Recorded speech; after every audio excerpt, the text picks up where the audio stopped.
नमस्कार। आज की बात में आपका स्वागत है। इंडियन नेशनल कांग्रेस यानी कि कांग्रेस पार्टी और उसके शीर्ष पर बैठे कुछ नेता, जिसमें सबसे आगे की श्रेणी में है, कतार में बैठे हैं राहुल गांधी, प्रियंका वाड्रा।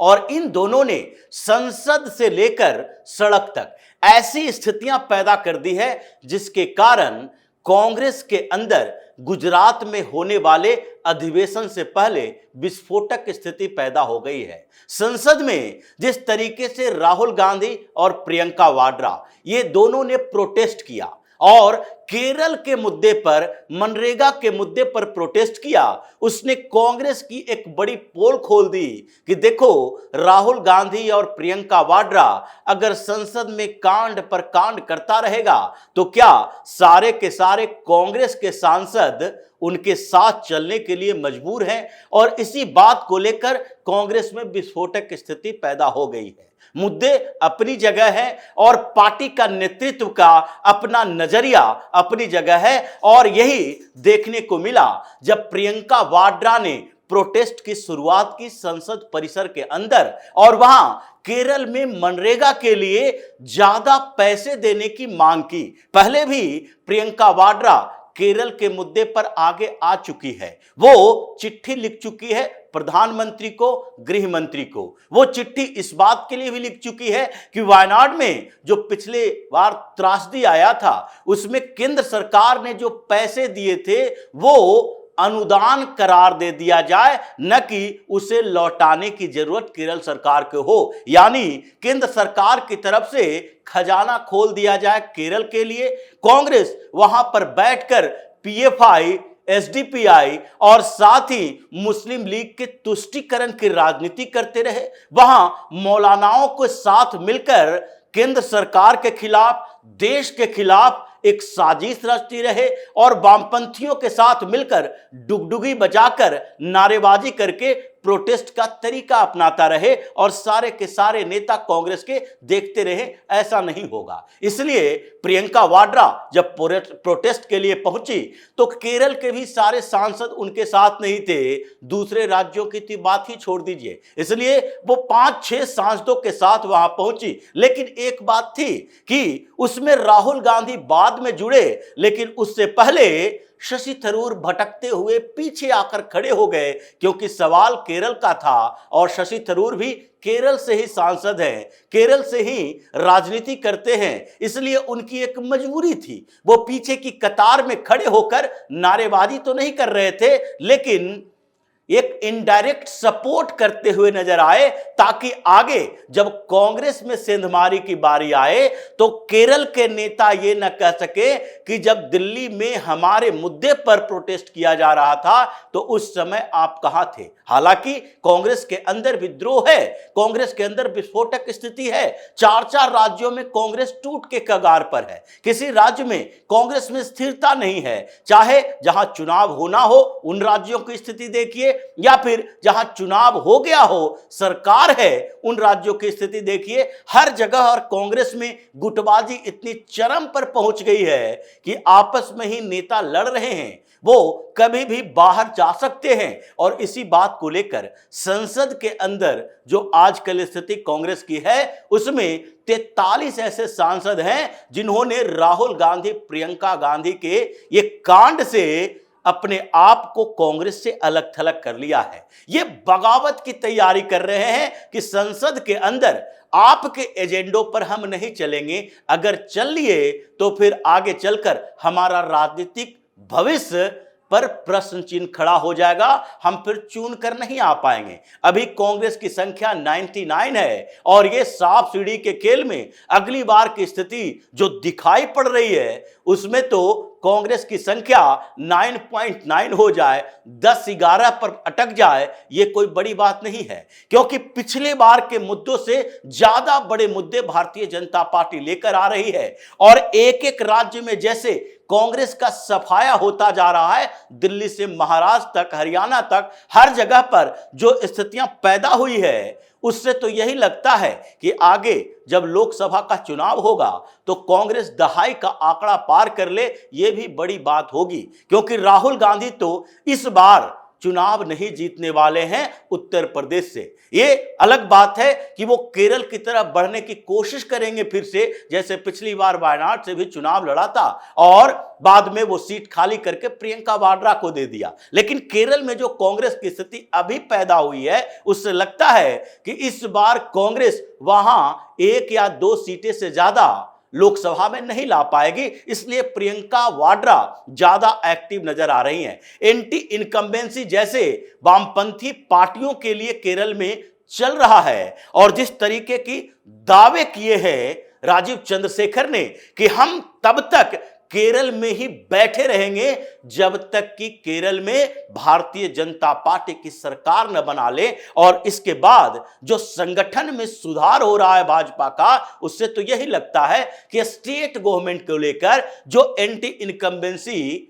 वामपंथी पार्टियों के खिलाफ चल रही है, उसी तरीके से संसद में यानी लोकसभा चुनाव में जो बैक टू बैक कांग्रेस को सीटें मिली है, उन लोगों के खिलाफ भी एंटी इनकम्बेंसी वैसे ही है। अगले चुनाव में वहां से जीत कर आने वाले कांग्रेस सांसदों की संख्या 1 से 2 रहेगी, ज्यादा नहीं हो सकती। लेकिन जो स्थिति केरल में, कर्नाटक में कांग्रेस की है, वही संसद में दिखाई पड़ा, क्योंकि पिछले दिनों से सबसे ज्यादा हंगामा संसद के अंदर जो चल रहा है वो वक्फ बोर्ड संशोधन विधेयक को लेकर चल रहा है, और उसमें सीधे तौर पर कांग्रेस 2 गुटों में बटी हुई है।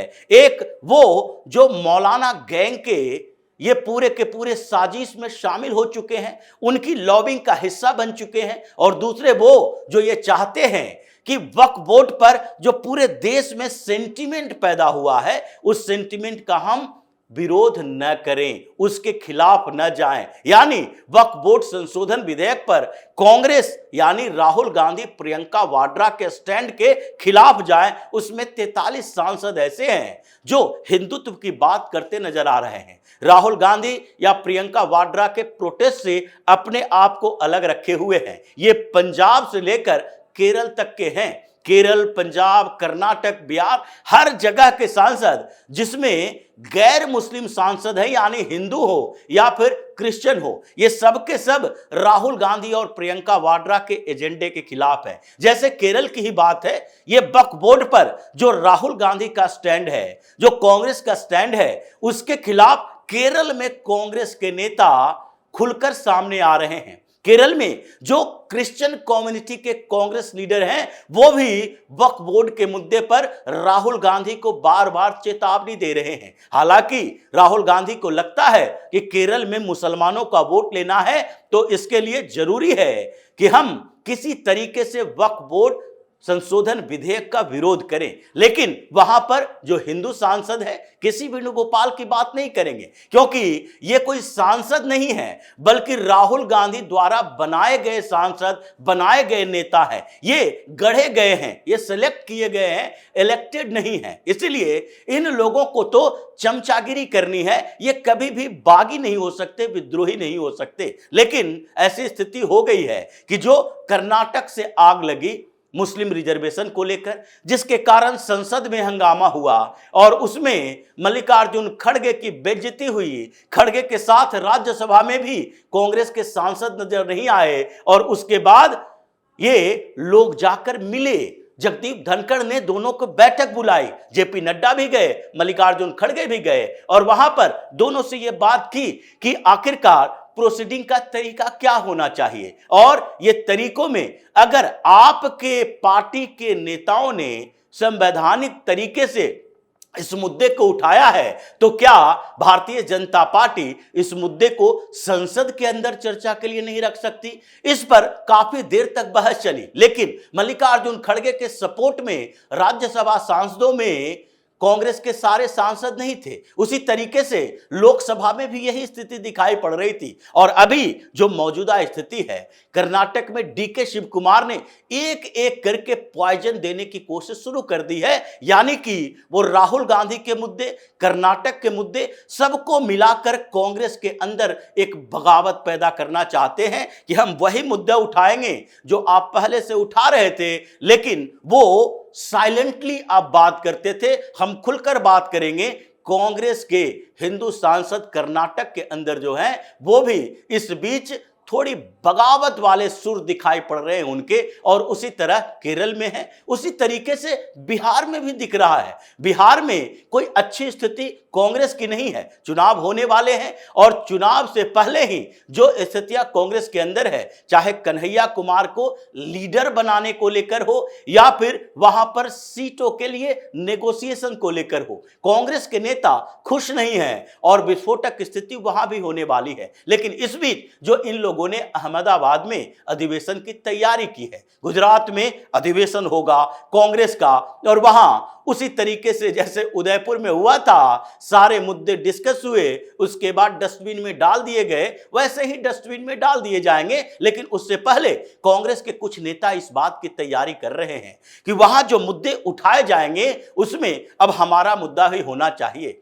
शशि थरूर भी तैयारी कर रहे हैं और कुछ और सांसद भी तैयारी कर रहे हैं, मनीष तिवारी भी तैयारी कर रहे हैं, सीडब्ल्यूसी के कई मेंबर भी इस बात के लिए बार बार सवाल उठा रहे हैं कि राहुल गांधी अपने इर्द गिर्द के 5 लोगों के अलावा किसी को वैल्यू नहीं देते, किसी से बात नहीं करते, किसी से रणनीति मिलकर नहीं बनाते, तो फिर हमारा काम क्या है? क्योंकि यही बात शशि थरूर ने कहा था। वो अपना केवल अपनी बात नहीं कर रहे थे, बल्कि वो प्रतिनिधित्व कर रहे थे उन सारे बागी सांसदों, बागी नेताओं का, जिनके लिए उन्होंने पहले भी बैटिंग की थी। जब राष्ट्रीय अध्यक्ष का चुनाव हो रहा था कांग्रेस का, तो उस समय सोनिया गांधी, राहुल गांधी जिस व्यक्ति को राष्ट्रीय अध्यक्ष बनाना चाहते थे, यानी शुरुआती दौर में वो अशोक गहलोत का नाम लिए, फिर दिग्विजय सिंह का नाम आगे किए, इन दोनों के बाद फिर मल्लिकार्जुन खड़गे का नाम आगे किए। लेकिन फिर भी जो इन लोगों के खिलाफ नेता थे,